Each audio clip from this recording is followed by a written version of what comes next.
We've got your back tonight because fall brings those cool nights. But before you light that first fire of the season, it's a good idea to have a chimney sweep. Just make sure that your fireplace is safe. It is a booming business that needs to be done right, too. News 8's Tina Detel has your back tonight with what checks should be done and how to make sure you're working with a pro and not a scammer. As the weather is starting to get chillier, business is heating up for these guys. After we sweep the top to the bottom, most of the debris will settle on what's called the smoke chamber in back of the damper.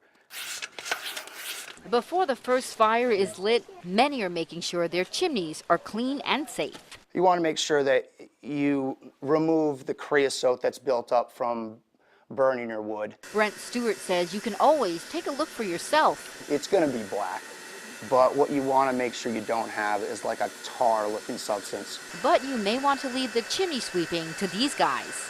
I always suggest you hire local because local people have a local reputation. His company, Heritage Chimney, serves New London County. He says you should always check out anyone you use, especially if they approach you. Some telesolicit, calling and saying, "This is your chimney company checking in." Because I have customers that call me and say, "Was that you that called?" It's like, no, it wasn't.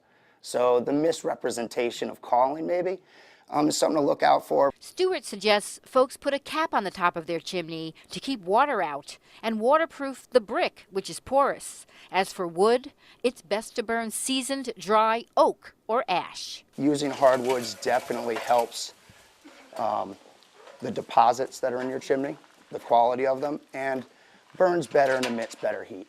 If you're wondering how often you should have your chimney cleaned, well, Stewart says a good rule of thumb is every 3 to 5 cords of wood that you burn. Now that depends on the size of your fireplace or wood stove. In North Stonington, Tina Detel, News 8.